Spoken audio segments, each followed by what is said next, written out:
O choro dura uma noite, mas a alegria vem pela manhã. Eu creio nisso, mas deixe eu lhe fazer uma pergunta. E se esse ciclo estiver se encerrando hoje? E se hoje for o fim de uma estação de dor em sua vida? Vivemos em um tempo em que o choro foi demonizado. A cultura de alta performance transformou lágrimas em sinônimo de tristeza. O mundo diz: seja forte, não se abale, não chore. Mas a Bíblia nunca tratou o choro como fracasso. Pelo contrário, muitas das grandes vitórias espirituais foram precedidas por lágrimas. Jesus disse: bem-aventurados os que choram, porque eles serão consolados. Você pode acompanhar isso lá em Mateus capítulo 5, versículo de número 4.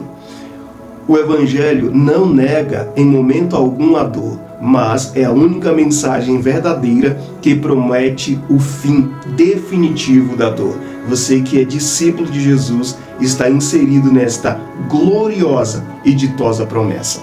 A palavra declara que chegará o dia em que Deus enxugará dos nossos olhos todas as lágrimas. Você está aguardando esse dia? Apocalipse 21, verso 4. Em João capítulo 16, verso 20, Jesus afirmou: nossa tristeza se converterá em alegria. Eu sei que nós queremos aí as vitórias imediatas e o Senhor nos concede vitórias, mas está marcado na agenda de Deus para enxugar dos olhos dos cristãos todas as lágrimas. O Salmo 30 nasce nesse ambiente, o ambiente de quem já chorou, mas agora olha para trás e percebe: Deus estava no meio do processo. Tem uma canção que diz: você já tem a experiência, você lembra daquela bênção que no choro conquistou. E talvez você esteja no meio desta noite de lágrimas. Não importa se está de dia, que está de noite, você está em meio a essa noite de lágrimas. Mas eu quero te lembrar, no reino de Deus, a noite nunca é eterna. A promessa de eternidade que nós temos é de alegria eterna. E esse choro vai se converter. Mas, antes de continuarmos, se essa jornada tem falado com você, curta, se inscreva, compartilhe, deixe aquele like que ajuda o engajamento. E vamos conosco nesta caminhada da saga Descortinando os Salmos. Porque essa saga não é só um devocional, é uma restauração para a sua alma. O Salmo 30 começa com Davi dedicando sua casa ao Senhor. Para o povo de Deus, uma casa nunca era apenas um abrigo. Ela precisava ser a extensão do culto. Na vida do discípulo é assim que deve ser. Hoje, sabemos que o nosso corpo é o templo do Espírito Santo, como diz 1 Coríntios 6, 19. Mas também nosso ambiente precisa refletir essa consagração. Uma vida restaurada começa quando Deus não visita apenas o culto, mas visita a casa. Davi então testemunha: clamei a ti e tu me curastes. Salmo 30, verso 2. Aqui não é apenas um livramento, é uma restauração. Por que é uma restauração? Porque a ideia por trás da cura é a de Deus como Jeová Rafá, o Senhor que restaura. Êxodo 15, 26. Porque o período de dor, o período de lágrimas, o período de angústia, o período de aflição, ele traz consigo muitos traumas e ele deixa muitas sequelas. Então, Deus não apenas retira o projétil, ele cura o ambiente da perfuração. Ele é esse Deus que restaura, redime, reestabelece. Então, fique em paz. O período de angústia e o período de dor que trazem consigo marcas, ele é restaurado. Claro, vai ficar um sinal aí que Paulo chama das marcas. Trago no meu corpo as marcas de Cristo. Mas ele restaura a sua vida, ele estabelece, ele faz com que você olhe para esse tempo com regozijo, sabendo que esta leve e momentânea tribulação produz um benefício no reino. Porque muitas vezes Deus nos livra do evento, do acontecimento, mas precisamos ser curados do que este evento, esse acontecimento, esse período deixou em nós. Traumas, medos, cansaços da alma, Vivemos hoje em uma geração marcada por dores invisíveis. Mas Deus, no Salmo 30, não apenas nos livra, é o Deus que cura plenamente. É como disse Agostinho, Deus não apenas levanta o homem caído, Ele cura a queda dentro dele. Que glorioso! Esse é o testemunho de Davi e será o seu também. E Davi continua dizendo, Deus não permitiu que seus inimigos triunfassem sobre ele, porque a vontade do adversário nunca é apenas te ferir, é nos destruir. A Escritura ecoa isso. Se não fora o Senhor, teriam nos engolido vivos. Irmãos, que coisa terrível. A vontade dos inimigos era nos engolir vivos. Salmo 124, versos 2 e 3. Que animal que tem o costume de engolir os outros vivos, né? Piton. Mas Deus preserva. E então vem uma das declarações mais profundas desse salmo.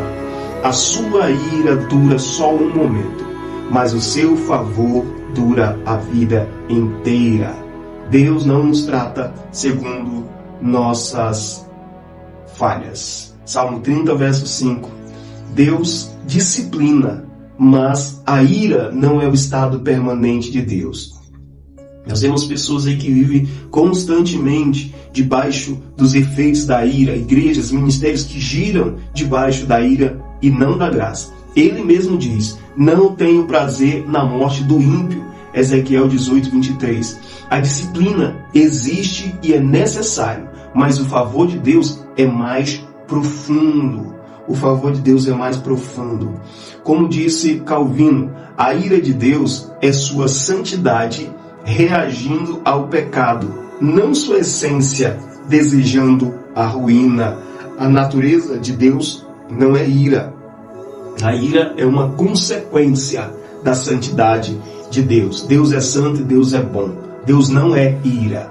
É nesse contexto que surge a famosa declaração: o choro pode durar uma noite. Talvez você diga, minha noite já está durando anos. Mas o Salmo fala de ciclos. Assim como a noite não é eterna, o luto também não é. A alegria não é a ausência de dor, irmãos. É o fim do domínio dela.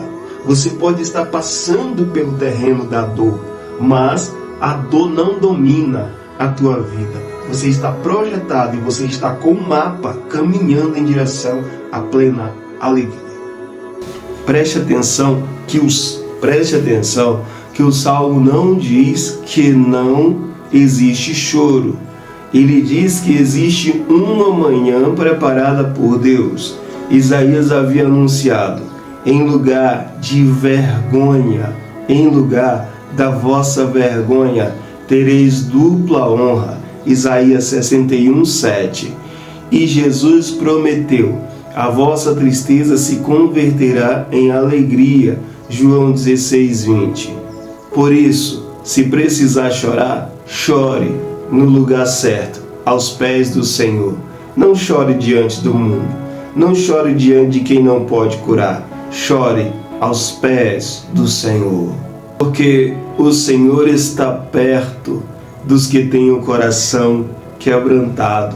Salmo 34, verso 18. E Ele transforma a lágrima em riso. Se essa palavra falou com você, compartilha com alguém que precisa lembrar. A noite não é eterna. Continue conosco na jornada Descortinando os Salmos, porque essa saga vai restaurar sua forma de ver a dor e a sua forma de se relacionar com Deus. Entrar em oração e falar com o Senhor, para que Ele nos ajude nesse período e que o choro venha findar. Outros momentos virão e nós triunfaremos em Cristo, mas nós oramos ao Senhor agora. Pai justo, Pai de amor, nós entramos em Tua presença e fazemos isso através do novo e vivo caminho concedido pelo sangue de Jesus por nós, derramado no Calvário. Nossa petição agora nessa manhã é pelo virar do momento de tristeza em alegria. Deus querido, quantos estão entristecidos? Meu Pai amado, quantos estão vivendo noites que parecem eternas, de muitas lágrimas, de muitas dores, mas nós rogamos ao Senhor nessa hora para que esse socorro alcance as nossas vidas, que nós não venhamos desfalecer, que esse irmão, essa irmã não venha desfalecer em meio à dor, em meio à tristeza, em meio ao tempo difícil, que ele não venha pensar que o Senhor é ira. Tu não é ira, tu és amor. Ó querido Jesus, então nós clamamos ao Senhor agora para que esse momento venha virar, para que as feridas da vida dessa pessoa, da alma, a ferida do abandono, a ferida do esquecimento, da traição, da mentira, da calúnia, venha ser completamente sarada no coração dessa pessoa, e que daqui a pouquinho este momento de tristeza e de lágrimas de tristeza seja convertido. Pode haver lágrimas, mas de felicidade por aquilo que eles alcançaram, mas que eles triunfem no perseverar da fé. Que o Senhor abençoe sua vida pelo Espírito nessa manhã que você está iniciando. Deus abençoe sua casa, Deus abençoe sua vida. Eu convido para você não ficar com essa bênção dessa reflexão só para você. Compartilha ela para alguém, envia para o papai. Mano, papai está aqui uma palavra para o senhor meditar. Mamãe está aqui uma palavra. Envie para alguém e compartilhe. Deus abençoe sua vida, Deus abençoe sua casa, Deus abençoe aqui Brasília, Deus abençoe o Brasil.